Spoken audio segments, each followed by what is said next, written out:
آج کی رات ایک عظیم ہستی کی شہادت ہوئی صحابہ میں سے، جن کا نام ہے علی بن ابی طالب۔ میں اپنا تجزیہ پیش کر رہا ہوں، نہ کہ کسی اور کا، غلط بھی ہو سکتا۔ تمام صحابہ میں سب سے مظلوم ہستی علی بن ابی طالب، سب سے مظلوم ہستی، جن کی اولاد کا بچہ بچہ ذبح کر دیا، خود بھی شہید ہوئے اور آگے نسل بھی ساری ذبح۔ آج کی رات 21ویں روزے حضرت علی رضی اللہ تعالیٰ عنہ پر حملہ ہوا، شہید تو پھر 2 دن کے بعد ہوئی، موت تو 2 دن کے بعد واقع ہوئی، لیکن 21 کی رات تھی علی بن ابی طالب کہ جب اہل شام نے الگ حکومت اپنی قائم کر دی، حضرت علی کے مقابلے میں اپنی حکومت کا اعلان کر دیا تحکیم کے فیصلے کے بعد، اور اس پر خوارج کی ایک جماعت بن گئی، الگ ہو گئے، جنہوں نے پھر بڑی خوفناک جنگیں کی، بڑے زمانے تک وہ مسلمانوں کو نقصان پہنچاتے رہے۔ تو 3 خارجی اکٹھے ہوئے کہ جتنا فساد ہے نا اس کی جڑ ہے ایک عمرو بن عاص اور معاویہ بن ابی سفیان اور علی بن ابی طالب رضی اللہ تعالیٰ عنہ، ان تینوں کو قتل کر دو، فتنہ ختم ہو جائے گا۔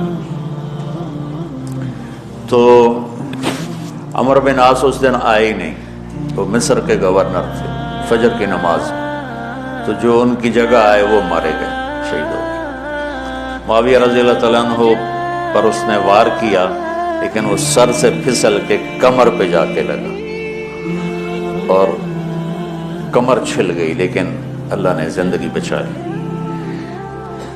عبد الرحمن بن ملجم جس نے حضرت علی کو شہید کیا، یہ آیا ہوا تھا کوفے میں، تو لوگوں نے کہا امیر المومنین یہ اس کے ارادے اچھے نہیں نظر آتے، تو اس کو ہم پکڑ نہ لیں۔ فرمان لگے تو مجھے پھر اللہ کی ملاقات کیسے ملے گی؟ میں تو تم میں نہیں رہنا چاہتا، میں تو اللہ سے ملنا چاہتا۔ حضرت علی کے ساتھیوں نے بڑی بے وفائی کی، بڑی بے وفائی کی، اس لیے میں کہہ رہا ہوں مظلوم ترین ہستی۔ بسر بن ابی ارطاط نے یمن پہ قبضہ کر لیا شام کے لشکر کی طرف سے، اور حضرت عبید اللہ بن عباس رضی اللہ تعالیٰ عنہ کے 2 بچے اپنے ہاتھوں سے ذبح کیے، جیسے بکرا ذبح کیا جاتا۔ آل رسول کے 2 بچوں، میں صنعاء میں اس مسجد میں گیا، وہیں ان کی قبریں موجود ہیں۔ تو حضرت علی بے قرار ہو کے نکلے کہ چلو اہل شام کے خلاف جہاد کریں، اور باہر شہر سے باہر جا کے خیمہ لگایا رات کو۔ صبح دیکھا تو ایک آدمی بھی نہیں آیا ہوا تھا، اکیلے تھے۔ تو پھر بڑے دکھی دل کے ساتھ واپس آئے اور اپنی داڑھی کو پکڑ کر کہنے لگے تو کب رنگین ہوگی؟ ایک دفعہ بیمار تھے تو کہنے لگے یا رسول اللہ مجھے لگتا ہے میری موت کا وقت آ گیا۔ میں نے کہا نہیں، تیری موت آئے گی جب اس خون سے یہ رنگین ہوگی، جب تیرے سر کے خون سے تیری داڑھی رنگین ہوگی، اس وقت تیری موت آئے گی۔ تو اس جملے کو یاد کر کے کہتے تو کب رنگین ہوگی، تو کب رنگین ہوگی۔ چونکہ ساتھی ساتھ چھوڑ گئے تھے، تو شدید قسم کی بے وفائی کا سامنا ہوا۔ پھر آگے نسل ذبح ہوا۔ آپ نے حضرت حسین کا کربلا تو پڑھا ہوا، لیکن میں نے جو گلدستہ اہل بیت کے بعد میں نے جب پڑھا تو جو اس کمبخت ابو جعفر منصور نے آل حسن پہ ظلم توڑے، اللہ میری ہچکی لگ گئی روتے روتے۔ کہ ساری اولاد کو آخر میں پہلی دردناک سزائیں دی، دردناک سزائیں دی، اور پھر ان سب کو ایک کمرے میں بند کر کے چاروں طرف سے کمرہ ٹائٹ کر دیا، ہوا بند کر دی، گھٹ کے سارے شہید ہو گئے، اس کے تڑپ تڑپ کے سب اس میں شہید ہو گئے۔ اس لیے میں کہہ رہا ہوں سب سے مظلوم ہستی ہیں علی بن ابی طالب۔ تو فرمانے لگے اس کو پکڑو گے تو میں شہید کیسے ہوں گا؟ پھر ایک دن دیکھا کہ لوگ گھر گوار پہرا دے رہے تھے، آپ نے کہا کیا کر رہے ہو؟ کہ جی وہ آپ کا خطرہ ہے، پہرا دے رہے ہیں۔ کہنے لگے کس سے دے رہے ہو؟ زمین والوں سے، آسمان والوں سے؟ وہ کہنے لگے جی آسمان والوں سے کون دے سکتا ہوں، زمین والوں سے پہرا دینے کا۔ بیٹا جا کے سو جاؤ، آسمان والا فیصلہ کرتا ہے تو زمینی پہرے کام نہیں آتے، جاؤ۔ اور فیصلے آسمان سے اترتے ہیں، زمین پہ نہیں اترتے۔ تو 21 رمضان کو فجر کی نماز میں اس نے آ کے جو وار وہ سیدھا سر پہ لگا تو سر پھٹ گیا، تلوار دماغ میں چلی تھی، شور مچ گیا، پکڑا گیا۔ اب دیکھنا حضرت علی کے اخلاق، لوگ اکٹھے ہو گئے۔ حضرت زینب کو پتہ چلا تو وہ بھاگی بھاگی آئیں اور رونے لگی، واہ ابتا واہ ابتا۔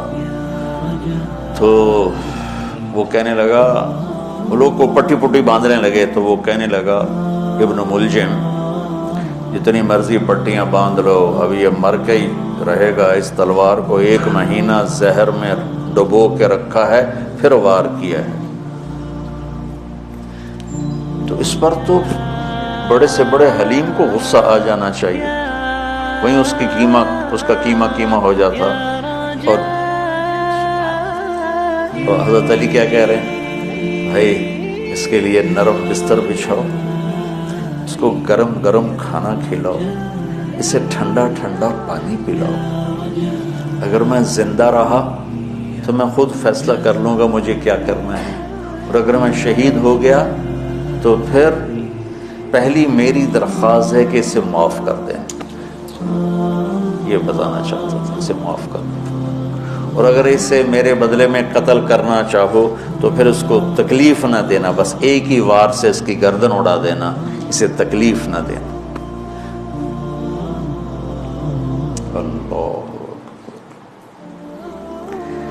آپ پڑھیں گے نا صحابہ کی سیرت تو سب سے زیادہ فضائل حضرت علی کے، سب سے زیادہ مقام اور مرتبہ تو ویسی جیسے خلفائے راشدین۔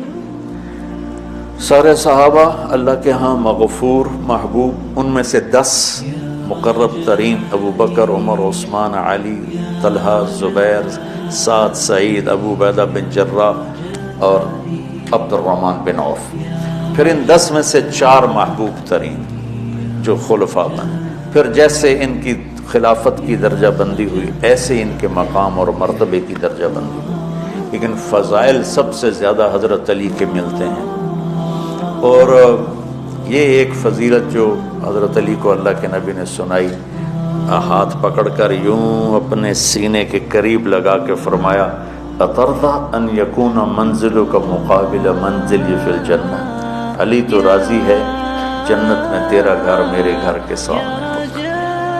تو حضرت علی رونے لگے کہ نہیں، میں راضی، میں راضی۔